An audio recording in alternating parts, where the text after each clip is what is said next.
देशामध्ये केंद्र सरकारने नवीन जो भारतीय साक्ष अधिनियम कायदा लागू केलेला आहे।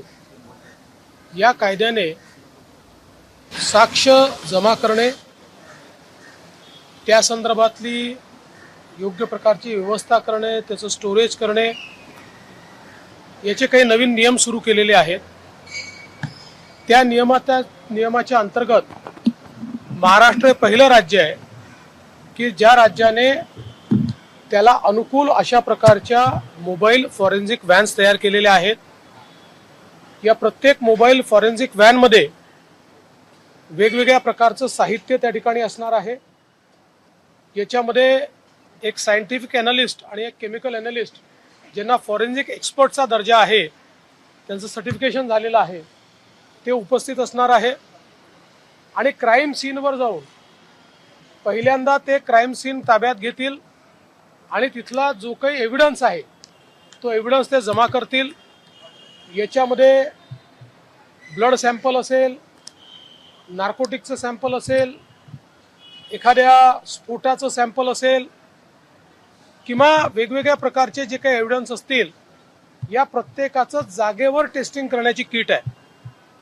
त्यामुळे कुठल्याही प्रकारे आपल्याला अनेक केसेसमध्ये योग्य एव्हिडन्स नाही म्हणून जो काही क्रिमिनल सुटताना दिसतात तसं याच्यामध्ये होणार नाही।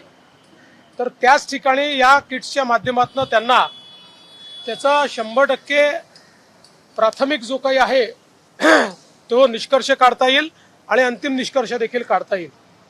यासोबत हे जे काही वेगवेगळे इक्विपमेंट आहेत, यातनं जे काही एव्हिडन्सेस जमा होतील, हे एव्हिडन्सेस कशा प्रकारचे स्टोअर करायचे त्याकरता ब्लॉकचेनची पद्धती तयार केलेली आहे। ब्लॉकचेन पद्धतीमुळे अनेक वेळा आपण पाहतो की कोर्टामध्ये अनेक दिवस केस चालते आणि मग कधीतरी तो आरोपी सुटतो आणि लक्षात येतं की जो काही पुरावा होता पुरावाच बदललेला आहे, पुरावा टॅम्पर झालेला आहे, पुराव्यामध्ये अडचणी आहेत।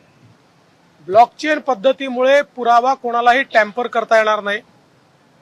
त्यामुळे अतिशय सबळ आणि सायंटिफिक पुरावा हा आपल्याकडे या ठिकाणी राहील।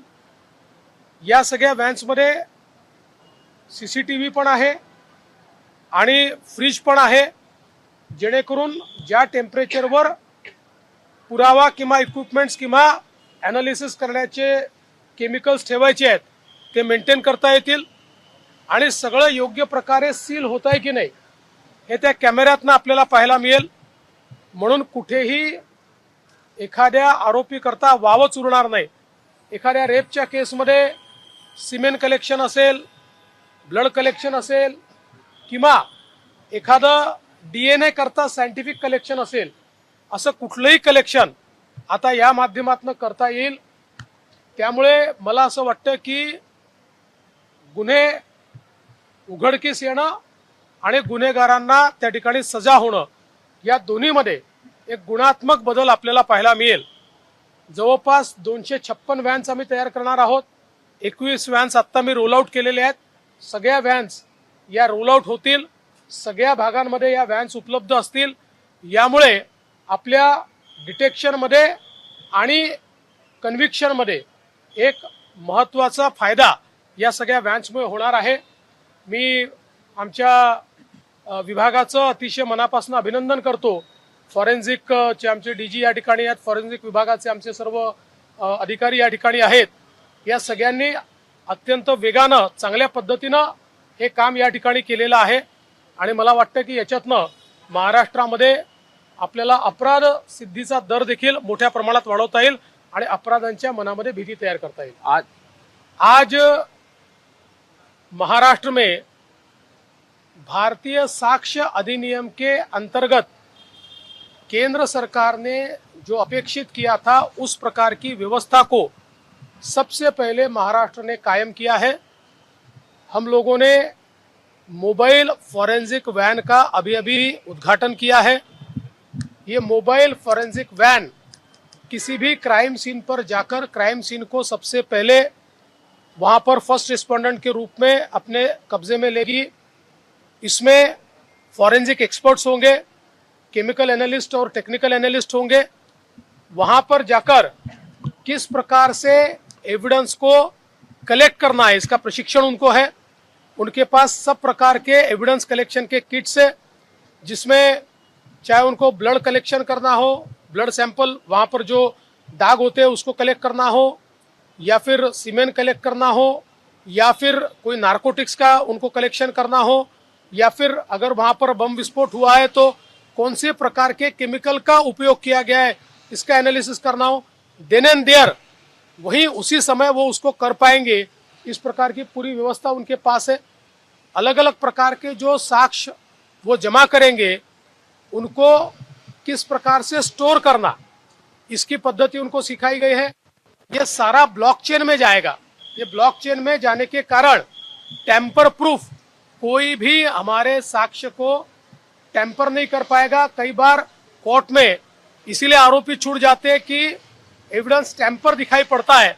अब टेम्पर प्रूफ एविडेंस होगा और उसके साथ साथ इसको किस प्रकार से कलेक्ट करना, ये सारी व्यवस्थाएं तो की हुई है। और इस वैन में फ्रिज भी है ताकि जो एविडेंस या फिर जो केमिकल्स एक टेम्परेचर पर रखने पड़ते हैं उसको रखने की पूरी व्यवस्था है।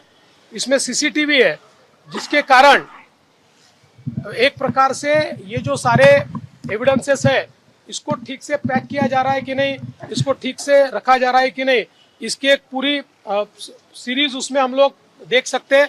और सबसे महत्व की बात है ये सारी कनेक्टेड वैन्स है, इसलिए इमीडिएटली जो हमारे जो सेंट्रल ऑफिस है या जहां पर इसकी जानकारी जानी चाहिए वो जानकारी उसी समय इन वैन्स के माध्यम से वहां पर जाएगी।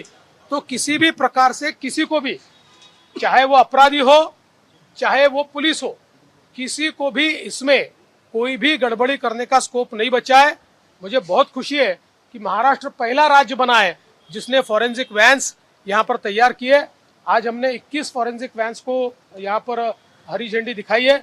256 हम फॉरेंसिक वैन्स तैयार करने वाले हैं और सब पुलिस स्टेशंस में या सब हमारे अंचलों में ये फॉरेंसिक वॅन्स जाएगी। सर, यूसीसी कायद्यासंदर्भात महाराष्ट्र भूमिका काय असेल? उत्तराखंड पहिले राज्य ठरलेले आहे कायद्याच्या नाही, या संदर्भात अजून आम्ही त्याचा अभ्यास गट निर्माण केलेला नाही। त्याचा अभ्यास गट निर्माण केल्यानंतर त्याच्यावर बोलता येईल। एक सवाल सीएम साहब ये है कि जिस तरीके से सैफ अली खान वाले मामले में कल बहुत सारे न्यूज़पेपर्स और बहुत सारी जगहों पे आया कि सैंपल्स जो लिए गए, जो फिंगरप्रिंट्स हैं, जो मैच नहीं कर रहे हैं, इस तरीके की जो चीजें हैं। देखिए, मैं साफ कहता हूँ और मीडिया को भी मेरा कहना है कि जो बातों की पुष्टि नहीं है, पुलिस ने जो बातें बताई नहीं है, जो बातें हुई नहीं है, उसको लिख कर या उसको दिखा कर इस प्रकार से एक कन्फ्यूजन तैयार करना ठीक नहीं है। मैं इतना ही कहता हूँ कि इस मामले में पुलिस बहुत अच्छे तरीके से तफ्तीश कर रही है। करीब सारी चीज़ें पुलिस को मिल चुकी है। अब इसको अंतिम जो छोर है वहाँ तक पुलिस ले जाएगी। और आपकी सुविधा के लिए हमारे मुंबई के सीपी यहाँ पर है, मैं उनको ये कहूँगा कि आज या कल कभी भी एक बार आप सबकी जानकारी के लिए इसकी पूरी जानकारी आपको उपलब्ध कराएं। एबीपी माझा, उघडा डोळे बघा नीट।